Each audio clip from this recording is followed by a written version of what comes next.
Posisi versus relasi. Engkau harus menyuruh abangmu Harun bersama-sama dengan anak-anaknya datang kepadamu dari tengah-tengah orang Israel untuk memegang jabatan imam bagiku. Harun dan anak-anak Harun, yakni Nadab, Abihu, Eleazar, dan Itamar. Haruslah engkau membuat pakaian kudus bagi Harun, abangmu, sebagai perhiasan kemuliaan. Keluaran 28 ayat 1 dan 2. Tuhan memberikan pengarahan dan menetapkan Harun beserta keluarganya mengenai pelayanannya sebagai imam besar untuk melakukan tugas-tugas keimaman. Imam adalah seseorang yang bertugas berdiri di hadapan Allah sebagai wakil umat. Imam bertugas membakar kemenyan, mengawasi kegiatan. Seorang imam juga menghakimi kasus-kasus perdata, misal Bilangan 5 ayat 5-31, serta mengajarkan hukum Taurat, Nehemia 8 ayat 8-9. Jabatan imam besar Harun teruji ketika bangsa itu melihat bahwa Musa mengundur-undurkan turun dari gunung itu.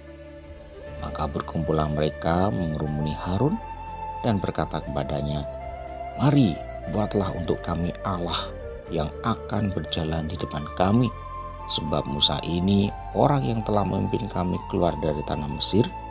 Kami tidak tahu apa yang telah terjadi dengan dia." Seorang imam besar memiliki legitimasi untuk tidak kompromi dengan umat, tetapi tetap berdiri teguh memegang nilai-nilai kebenaran dan kekudusan.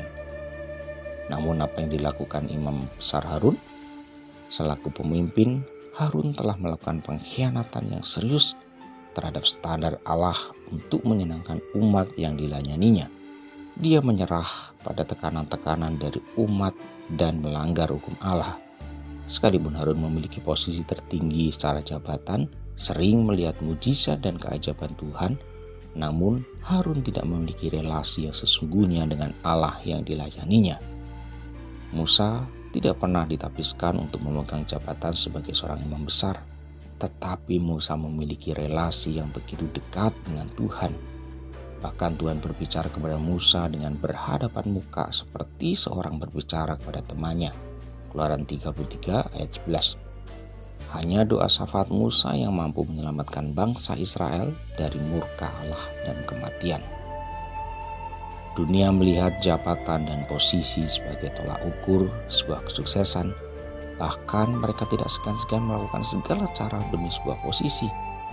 Jangan kiranya nilai-nilai dunia ini masuk ke dalam gereja. Sebagai hamba-hamba Tuhan, kita harus membangun relasi dengan Allah yang kita layani. Jangan mengejar sebuah posisi, tetapi miliki relasi dengan Tuhan. Seperti halnya Musa sebagai sahabat karib Allah. Musa sungguh-sungguh berserah kepadanya dan mampu merasakan hati Allah yang begitu bersedih atas dosa. Musa senantiasa meminta dengan sungguh-sungguh petunjuk Allah sehingga Musa dapat mengenal Tuhan dan tetap mendapat kasih karunia di hadapannya. Keluaran 33 ayat 13. Semakin tinggi posisi yang Tuhan percayakan, seharusnya kita semakin dekat dan mengenal Tuhan yang kita layani dan telah memberikan kepercayaan untuk melayaninya. Amin. Semakin tinggi posisi yang Tuhan percayakan, seharusnya kita semakin dekat dan mengenal Tuhan yang kita layani.